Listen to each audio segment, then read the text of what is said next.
Radio City presents Crime and City. இந்த கதையில் வரும் சம்பவங்கள் அனைத்தும் கற்பனையே. வாழும் அல்லது இறந்தவர்கள் யாரையாவது குறிப்பிட்டால் அது தற்செயலானதே. தப்பு நடக்கும்போது அந்த தப்ப அமைதியா வேடிக்கை பார்க்கறதும் அந்த தப்புல ஆக்டிவா பங்கெடுத்துக்கிற மாதிரி தாங்கிறது நம்மள எத்தனை பேர் ஞாபகம் வச்சுக்கிறோம். இந்த விஷயம் தெரிஞ்சாலும் அதை ஞாபகம் வச்சுக்காம இருக்கிறதுனாலதான் சமூகத்துல பல தவறுகள் தட்டி கேட்கப்படாமலே போகுது. இன்னைக்கு நான் உங்கள்கிட்ட சொல்ல போற கதையும் அந்த மாதிரி ஒரு கதை தான். யுவரான சுப்ரியா வழக்கின் அடுத்த சாட்சியாக நான் கூப்பிட போவது கணேஷ். மிகப்பெரிய பிசினஸ் சாம்ராஜ்யத்தின் சக்கரவர்த்தியான அசோக்கின் மகளான சுப்ரியாவுடைய கொலை வழக்க நீதிமன்றத்துல விசாரிச்சிட்டு இருக்காங்க.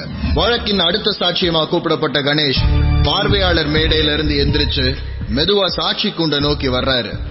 ஆனா வர்ற வழியில தடுமாறி கீழே விழுகிற கணேஷ் வாயிலிருந்து ரத்தம் கக்கி அப்படியே சரிய ஆரம்பிக்கிறாரு. பார்வையாளர்கள்ல இருந்த டாக்டர் ஒருத்தர் அவசரமா முன்னாடி வந்து முதலுதவியை ஆரம்பிக்கிறாரு. சார், இமிடியேட்டா ஹாஸ்பிடல் கொண்டு போகணும். சைனைட் சாப்பிட்டுருக்காருன்னு நினைக்கிறேன். ஒரு பிசினஸ் டைகூனின் மகளுடைய கொலை வழக்கு. அந்த கொலை வழக்கினுடைய முக்கியமான சாட்சிகள்ல ஒருத்தரான கணேஷ் சைனைட் சாப்பிட்டுருக்கிறாருங்கிற தகவல் நியூஸ் பேப்பர்களுக்கு வேகமா பரவ ஆரம்பிக்குது. எல்லாரும் அடுத்த நாள் காலையில எழுத வேண்டிய தலைப்புச் செய்தியை இப்பவே ரெடி பண்ண ஆரம்பிக்கிறாங்க. சுப்ரியாவை தொடர்ந்து சாட்சியமும் கொலை அப்படிங்கிற கேள்விக்குறியோட இருக்கிற நியூஸ் ஹெட்லைன்ஸ அவசர அவசரமா தங்களுடைய எடிட்டர்ஸ்க்கு வாட்ஸ்அப் பண்ண ஆரம்பிக்கிறாங்க ரிப்போர்ட்டர்ஸ். போலீஸ் தன்னுடைய விசாரணையை ஆரம்பிக்கிறாங்க. சுப்ரியாவுடைய கொலை வழக்கின் சாட்சியமான கணேஷ் மேல கொலை முயற்சி நடந்திருக்கிறதால சுப்ரியாவுடைய வழக்குல இருந்து இந்த கதையை ஆரம்பிக்கலாம்னு நினைக்கிறோம். சுப்ரியா 25 வயசான மல்டி மில்லியனர். அப்பாவுடைய சொத்துக்களுக்கு ரெண்டு பேர் தான் வாரிசு. சுப்ரியாவும் அவங்க அண்ணன் சூரஜும். மிகப்பெரிய கோடீஸ்வரரோட செல்ல மகளான சுப்ரியா ஒரு நாள் இரவு ஒரு குப்பை தொட்டிக்குள்ள பிணமா கண்டெடுக்கப்படுறாங்க. அவங்களுடைய காரை ஓட்டிட்டு இருந்த முத்துக்குமாருங்கிறவரை போலீஸ் அரெஸ்ட் பண்றாங்க. காரினுடைய பின் சீட்டுல சுப்ரியாவுடைய ரத்தம் கரையா படிஞ்சிருக்குது. இந்த வழக்கினுடைய சாட்சியமான கணேஷ் மேலதான் இப்ப கொலை முயற்சி நடந்திருக்குது. கணேஷ் ஹாஸ்பிட்டல்ல பரிசோதிச்சதுக்கு அப்புறம் டாக்டர் சொன்ன விஷயம், கணேஷ் சாட்சியத்தை சொல்லிடக்கூடாதுன்றதுக்காகத்தான் அவர் மேல இந்த கொலை முயற்சி நடந்திருக்கணும். பார்வையாளர் கூண்டுல ஒரு டாக்டர் மட்டும் இல்லாம இருந்திருந்தாருன்னா கணேஷ் கண்டிப்பா இந்நேரம் இறந்திருப்பாரு. கொலையாளிகள் செஞ்ச பிளான்ல அங்க ஒரு டாக்டர் எதிர்பாராம வந்ததுனால மட்டும்தான் கணேஷ் இன்னும் உயிரோட இருக்காருன்னு டாக்டர் சொல்றாங்க. கணேஷ இவ்ளோ தீவிரமா கொல்ல வேண்டிய அவசியம் யாருக்கு இருக்கு? இதுல சம்பந்தமே இல்லாத ஒரு கணேஷ் மேல எதுக்காக கொலை முயற்சி நடக்கணுங்கிறது தான் இன்ஸ்பெக்டருக்கு புரியாத விஷயமா இருந்தது. கணேஷ்க்கு முன்னாடி ஒரு 32 சாட்சியங்களை கோர்ட்ல ப்ரொடியூஸ் பண்ணிருக்கிறாங்க பப்ளிக் ப்ராசிக்யூட்டர் தரப்பு. இவங்க யாரு மேலையும் கொலை முயற்சி நடக்கல. கணேஷ்க்கு என்ன தெரியும்? அவரை கொலை பண்ணி சாட்சியம் சொல்றத நிப்பாட்டுற அளவுக்கு போயிருக்காங்கன்றதுதான் இன்ஸ்பெக்டரோட முதல் கேள்வியே. இந்த ஆளு போலீஸ் விசாரணையில என்ன சொல்லிருக்கான்னு பாருங்க. முதல்ல போலீஸ் கணேஷ விசாரணை பட்டியல்ல சேர்த்த போது பெரிய அளவுல முக்கியத்துவம் வாய்ந்த சாட்சியம் எதையுமே கணேஷ் சொல்லல. ஆனா இன்னொரு முக்கியமான விஷயம் கணேஷ பத்தி விசாரிக்கும் போது வெளியில வந்தது என்னன்னா, கடந்த 3 வாரத்துல பப்ளிக் ப்ராசிக்யூட்டருக்கு 8 தடவை கால் பண்ணிருக்கான் கணேஷ். 3 வாரத்துல 8 போன் கால்ஸ். அப்படி என்ன சொல்ல ட்ரை பண்றான் அவன்? சார், எல்லா காலுமே 60 இருந்து 65 செகண்ட் தான் சார். அந்த 7வது காலை தவிர. சம்பவம் நடந்ததுக்கு 3 நாளைக்கு முன்னாடி சார். எத்தனை மணிக்கு சார்? நைட் 8:30 மணி சார். யோ, கொலை நடந்த அன்னைக்கு இந்த கணேஷ் எங்க இருந்தா, என்ன பார்த்தாங்கறதெல்லாம் விசாரிக்க சொல்லுங்க. 60 இருந்து 65 செகண்டுக்கு மட்டுமே 7 கால் பண்ணிருக்கிறான் கணேஷ் பப்ளிக் ப்ராசிக்யூட்டருக்கு. என்ன பேசினான்றத பப்ளிக் ப்ராசிக்யூட்டர் ஆபீஸ்ல விசாரிக்க சொல்லிட்டு தன்னுடைய அடுத்த கட்ட விசாரணைக்கு மூவ் ஆகிறார் இன்ஸ்பெக்டர். இன்ஸ்பெக்டரோட அந்த கேள்விக்கு விட கிடைச்ச போது அவர் எதிர்பார்க்காத ஆச்சரியம் ஒண்ணு அவருக்காக காத்துக்கிட்டு இருந்தது. சார், கொலை நடந்த அன்னைக்கு நைட்டு அவனோட தம்பி தான் கொலை நடந்ததையே போன் பண்ணி சொல்லிருக்கான். கணேஷ் ஸ்பாட்லயே இல்ல சார். என்னது, ஸ்பாட்லயே இல்லையா? ஸ்பாட்லயே இல்லாம அவன் ஏயா விட்னஸ் ஆனா? கொலைய நேர்ல பார்க்காத ஒரு சாட்சியம். அந்த சாட்சி கூண்டுல ஏறி சாட்சி சொல்றத தடுக்கிறதுக்கான ஒரு முயற்சி. என்ன இருக்குது இதுக்கு பின்னாடிங்கிறது தான் இன்ஸ்பெக்டரோட மூளையை கொடைய ஆரம்பிக்கிற கேள்வி. கணேஷோட வாக்குமூலத்தால யாரெல்லாம் பாதிக்கப்படுவாங்கன்ற ஒரு லிஸ்ட் எடுக்க ஆரம்பிக்கிறார் இன்ஸ்பெக்டர். கணேஷோட வாக்குமூலம் முத்துக்குமாருக்கு எதிராக இருந்ததுன்னா முத்துக்குமாருக்கு மேல இருக்கிற குற்றச்சாட்டு உறுதி செய்யப்படும். கோர்ட் என்ன தண்டனை கொடுத்தாலும் அதை ஏத்துக்க வேண்டிய நிலைமையில முத்துக்குமார் இருப்பான். ஆனா ஒருவேளை இந்த வாக்குமூலம் முத்துக்குமாருக்கு ஆதரவா இருந்தா அப்படிங்கிற இன்ஸ்பெக்டரோட யோசனைக்கு பதில் உடனே கிடைச்சது. அதுக்கு மட்டும் சான்ஸே இல்ல. எல்லாரும் அவனுக்கு எதிராக தான் சாட்சியம் சொல்லியிருக்காங்க. இவர் சொல்ற ஒரு இதுல மாறிடுமா? சார், மறுபடியும் ஒரு கொலையை பண்ற அளவுக்கு ஒருத்தான சாட்சியம் தானே சார் இருந்திருக்கான். சோ யாரா இருக்கும் நீ நினைக்கிற? சார், நான் யாரையும் நினைக்கல சார். ஆனா அந்த கோர்ட் வாசல்ல இருக்கிற டீ கடைக்காரரு உங்கள்ட்ட ஏதோ சொல்லணும்னு சொன்னார் சார். சார், நம்ம கடைக்கு நேற்று காலையில கணேஷ் டீ குடிக்க வந்திருந்தாப்ல சார். கூட இந்த ரங்கா பயில வந்திருந்தா சார். ரங்கா? யோ, ரங்கா யாரியா? இந்த முத்துக்குமார் இருக்கான்ல சார், அவனோட மச்சான் சார். கோர்ட்டுக்குள்ள சாட்சி சொல்றதுக்கு கணேஷ் வர்றதுக்கு முன்னாடி ரங்காவும் கணேஷும் டீ கடையில ரொம்ப நேரம் பேசிட்டு இருந்ததாவும், கடைசியில ரங்கா அங்க இருந்து கோவமா கிளம்புறதாவும் டீ கடைக்காரர் சொன்னாரு. இன்ஸ்பெக்டரோட கேள்விக்கான பதில் இங்க கிடைச்சதா அவருக்கு தோணுச்சு. கணேஷ் சொல்ல போற சாட்சியம் யாருக்காவது பாதிப்பா முடியும்னா அவங்க கணேஷ சாட்சி கூண்டுக்கு வரவிடாம தடுக்க முயற்சி பண்ணுவாங்க. இந்த இடத்துல அப்படி தடுக்க முயற்சி பண்ண ஆளா ரங்கன் இன்ஸ்பெக்டர் கண்ணுக்கு தென்பட்டான். யோ, அந்த ரங்க எங்க இருப்பான்? சார், வட்டி கொடுத்து வாங்குறவங்க தான், கொலை பண்றவங்க கிடையாது. ஊருக்குள்ள எங்க கொலை நடந்தாலும் எங்களை தான் கேட்பீங்களா? ரங்கா, நான் கேட்ட கேள்வியே வேற. கணேஷ் கிட்ட என்ன பேசிட்டு இருந்த? கொலை நடந்த இடத்துல நீ இல்லவே இல்ல, அப்புறம் என்னத்த போய் சாட்சி சொல்ல போற? அப்படிதான் சார் கேட்டேன். அதுக்கு ஏதோ ரொம்ப நேரமா கோவமா பேசிட்டு இருந்ததா கடைக்காரங்க சொன்னாங்களே.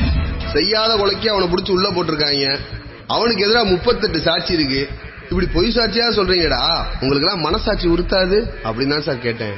சரி, அதுக்காக கணேச தீர்த்து கட்டுற முயற்சியில ஏதாவது? சார், கொடுத்த காசை திரும்பி கேட்கறனால எங்களை கொடூரமான ஊருக்குள்ள எல்லாரும் நினைச்சுக்கிட்டு இருக்கீங்க. எங்களுக்கும் மனசு இருக்கு சார். 37 சாட்சியில சிக்காத என் மச்சான் இந்த ஒரு சாட்சியிலயா சார் சிக்க போறான்? கேட்டு பார்த்தேன், அவன் பதிலே சொல்ல. அப்புறம் அப்படியே விட்டுட்டு போயிட்டேன் சார். எனக்கும் அவனுக்கும் எந்த சம்பந்தமும் கிடையாது.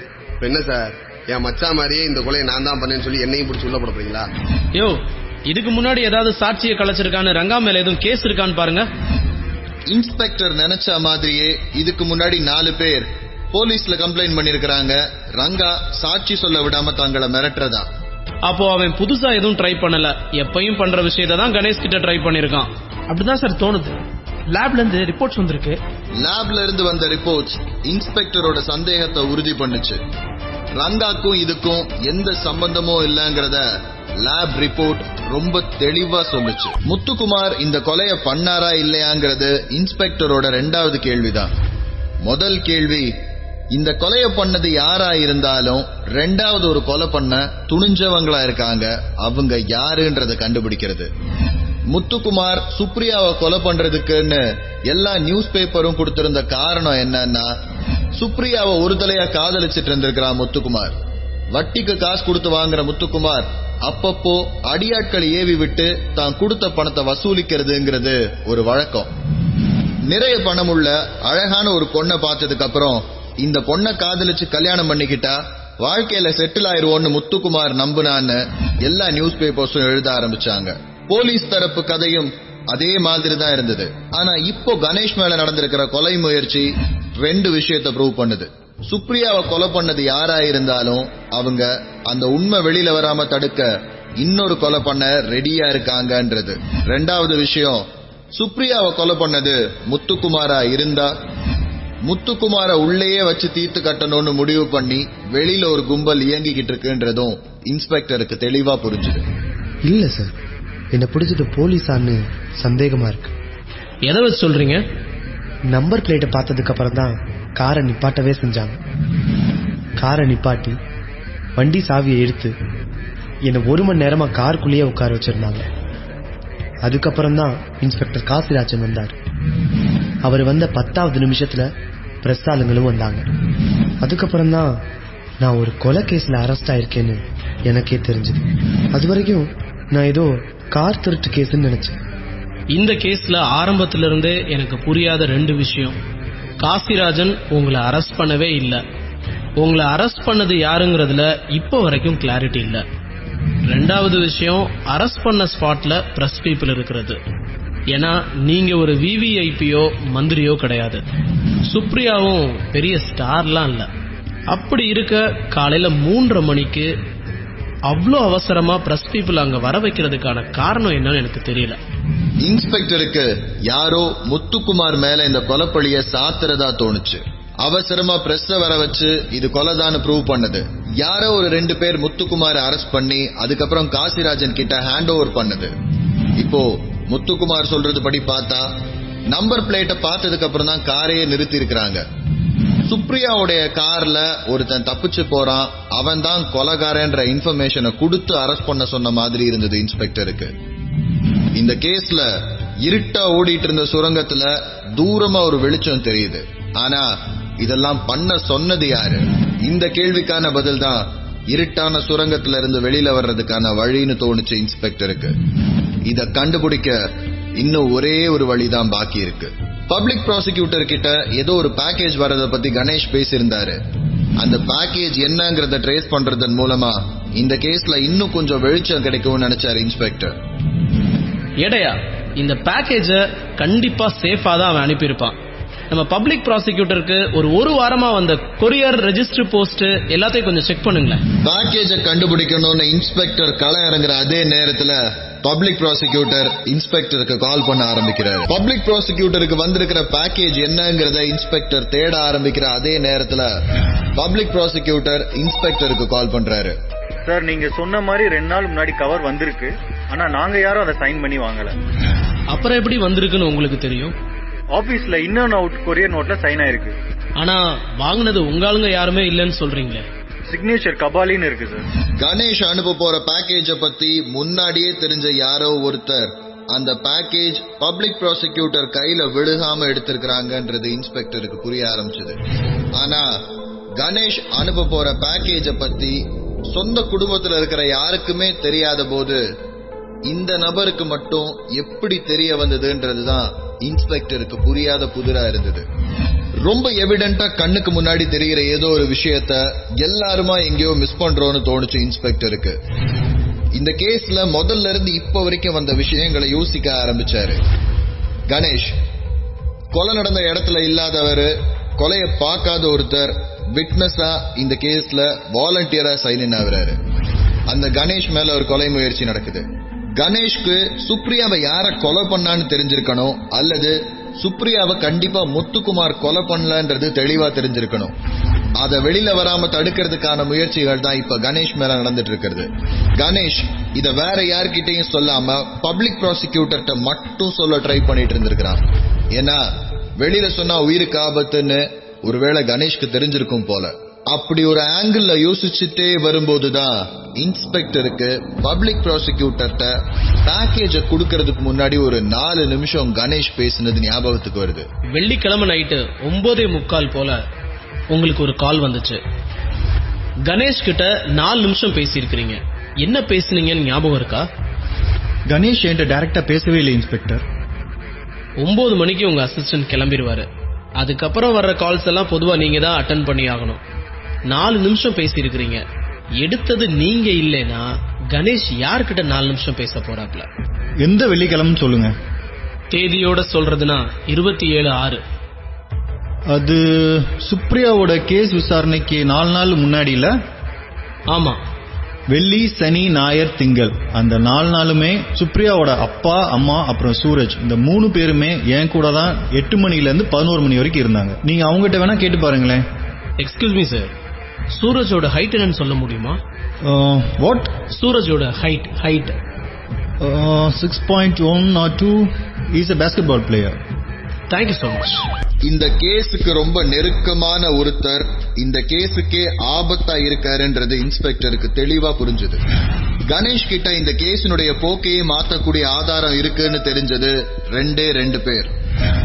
ஒருத்தர் முத்துக்குமார், ஜெயில இருக்கிறவர். ஆனா இந்த ஆதாரத்தின் மூலமா அவர் வெளியில வர முடியும்.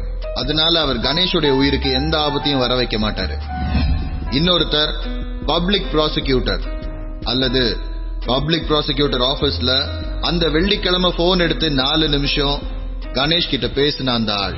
இந்த 2 பேருக்கு மட்டும்தான் கணேஷ் கிட்ட ஒரு கேஸையே திசை திருப்பக்கூடிய ஆதாரம் இருக்கிறது நல்லா தெரியும். செய்யக்கூடியது முத்துக்குமார் இல்லன்னா அன்னைக்கு பப்ளிக் ப்ராசிக்யூட்டர் ஆபீஸ்ல போன் எடுத்தது யாரா இருக்கும்னு யோசிக்க ஆரம்பிச்சாரு இன்ஸ்பெக்டர். சுப்ரியாவுடைய அப்பாவையும் அம்மாவையும் இன்ஸ்பெக்டர் பார்த்திருக்கிறாரு. சுப்ரியாவுடைய அப்பா 5 அடி 5 அங்குலம், சுப்ரியாவுடைய அம்மா 5 அடி 8 அங்குலம். 2 பேருமே அவ்வளோ டாலான பில்ட் கிடையாது. இந்த ஃப்ரேம்ல அன்னைக்கு பப்ளிக் ப்ராசிக்யூட்டர் ஆபீஸ்ல கால் எடுத்திருக்க கூடிய ஒரே ஒரு ஆள் சூரஜ். சுப்ரியாவுடைய அண்ணன் 6.2 height, basketball player, tall and fit. சுப்ரியாவுடைய பாடியை தனியால எடுத்து டம்ப் பாக்ஸ் 4 அடி உயரத்துல இருக்கிற அந்த குப்பை தொட்டிக்குள்ள எரிஞ்சிருக்க கூடிய வலு உள்ள ஒரு ஆள். ஆனா இன்ஸ்பெக்டருக்கு புரியாத ஒரு விஷயம், எப்படி, ஏன், எதுக்காக? ஒருவேளை இந்த கொலையை பண்ணது சூரஜா இருந்தா சூரஜால எப்படி கணேஷோட வீடு வரைக்கும் போயிருந்திருக்க முடியும்ன்றது இன்ஸ்பெக்டரோட டவுட். இத தவிர முதல்ல இருந்தே இந்த கேஸ்ல கணேஷனுடைய தம்பியான ராஜீவ் மேல இன்ஸ்பெக்டருக்கு ஒரு சந்தேகம் இருந்தது. கொலை செய்யற அளவுக்கு ராஜீவுக்கு தைரியம் இல்லைன்னாலும் ராஜீவ் எதையோ மறைக்கிறாருன்றது மட்டும் இன்ஸ்பெக்டருக்கு 100% ஷூரா தெரியும். கொஞ்சம் மிரட்டல், கொஞ்சம் பயமுறுத்தல்களுக்கு அப்புறம் ராஜீவ் மெதுவா வாயை திறந்து பேச ஆரம்பிச்சான். ரெஸ்டாரண்ட்ல நடந்த ஒரு கேஷுவலான சண்டையோட முடிவு வேற மாதிரி ஆச்சு. அதுக்கான ஐ விட்னஸ் ராஜீவ். அந்த சண்டையில சூரஜ் சுப்ரியா வைக்கிறதுலன்னா சார் டேபிள்ல தலையடிச்சு கீழே விழுந்துட்டாங்க சார், அவ்வளவுதான் தெரியும். சுப்ரியா, சூரஜ் இவங்க 2 பேரும் வச்சிருக்கிற ரெஸ்டாரண்ட்ல வேலை பார்த்துட்டு இருக்கிறவர் தான் ராஜீவ்.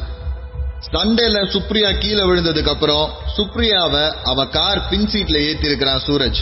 ஹாஸ்பிடல் கொண்டு போகலான்ற யோசனையில வண்டி எடுத்த சூரஜ் பாதி வழியில ரியலைஸ் பண்ணது சுப்ரியா உயிரோட இல்லங்கிறத. இப்போ ஒரு கொலையில இருந்து எப்படி தப்பிக்கிறதுன்ற ஒரு பதட்டத்துல இருந்த சூரஜ் சுப்ரியாவுடைய டெட் பாடிய ஒரு குப்பை தொட்டியில டம்ப் பண்ணிட்டு வெளியில நின்று யோசிச்சுட்டு இருந்திருக்கிறான். அந்த நேரத்துல அங்க வந்த முத்துக்குமார் காரை பக்கத்துல வந்து உத்து பாக்குறத பார்த்த சூரஜுக்கு ஒரு நிமிஷம் ஒருவேளை இவன் கண்டுபிடிச்சிடுவானோன்ற பயம் வர ஆரம்பிச்சது. ஆனா இக்னிஷன் ஆன் ஆயிருக்கிற கார் பக்கத்துல யாருமே இல்லன்றத பார்த்த முத்துக்குமார் காரை சுத்தி சுத்தி வர ஆரம்பிச்ச உடனே சூரஜோடைய மனசுல ஒரு திட்டம் உருவாக ஆரம்பிச்சது. அவன் ரெஸ்டாரண்ட்ல வேலை பார்த்த 2 பேருக்கு போலீஸ் மாதிரி வேஷம் போட்டு காரை மடக்க வச்சிருக்கான். அதுக்கப்புறம் ரெகுலரா அவன் மாமூல் லிஸ்ட்ல இருக்கக்கூடிய இன்ஸ்பெக்டரை வர வச்சு முத்துக்குமார அரெஸ்ட் பண்ண வச்சிருக்கான். தன்னோட இன்ஃப்ளூயன்ஸை யூஸ் பண்ணி பிரஸ் இமீடியட்டா அதை கவர் பண்ணவும் வச்சிருந்திருக்கான். சோ அவன் தங்கச்சிய கொன்ன கேஸ்ல எல்லாமே செட்டு, எக்ஸப்ட் ராஜீவ் அவங்க அண்ணனுக்கு கால் பண்ணதை தவிர. கணேஷ் இந்த கேஸ்ல வர்ற வரைக்கும் சுப்ரியாவை சூரஜ் அடிச்சு சுப்ரியா தலையில ரத்தம் வர்றத ராஜீவ் அவங்க அண்ணன் கிட்ட சொல்லியிருக்காரு. என்னாச்சோ ஏதாச்சோ அப்படின்னு யோசிக்கிறதுக்குள்ள கொஞ்ச நேரத்திலேயே செக்யூரிட்டி சுப்ரியா மேடமோட டெட் பாடி குப்பை தொட்டியில கிடக்குன்ற தகவலை ராஜீவ் கிட்ட சொல்லும் போது ராஜீவ் மறுபடியும் அவங்க அண்ணனுக்கு போன் பண்ணி தகவலை சொல்லியிருக்கிறாரு. அண்ணனுக்கு போன் தான் சொன்னேன், இதுக்கு எனக்கும் வேற எந்த சம்பந்தமும் இல்லை சார். ராஜீவுக்கும் சுப்ரியாவை முத்துக்குமார் கொலை செய்யலன்றது நல்லா தெரியும். ஆனா முதலாளி மேல இருந்த விசுவாசம் அவரை காட்டி கொடுக்க விடாம தடுத்துச்சு. ஆனா கணேஷ்க்கு உள்ள இருந்த மனசாட்சி உறுத்திட்டே இருந்தது. அதனாலதான் பப்ளிக் ப்ராசிக்யூட்டருக்கு கால் பண்ணி இந்த உண்மையை சொல்லிடணும்னு நினைச்சது. கணேஷ் எதிர்பார்க்காத விஷயம், பப்ளிக் ப்ராசிக்யூட்டருக்கு கணேஷ் போன் பண்ணும்போது அவருடைய ஆபீஸ்ல சூரஜ் இருந்து அந்த போனை சூரஜ் எடுத்தது. சில விசாரணைகள், சில தலைமறைவுகள், பல பணபலம் படைத்த லாயர்கள், இவங்க எல்லாரையும் தாண்டி கடைசியில சூரஜ் கைது செய்யப்படுறாரு. பல நேரங்கள்ல தப்புக்கு துணை நின்னு அமைதியா வேடிக்கை பார்க்கறதும் தப்பினுடைய ஒரு பகுதி தான்ன்றது நம்மள பல பேர் கன்வீனியன்ட்டா மறந்துடுறோம். அப்படி ராஜீவ் மறந்ததுனாலதான் அவங்க அண்ணன் கணேஷனுடைய உயிருக்கு அவ்வளோ பெரிய ஆபத்து வந்தது. Radio City presents Crime and City.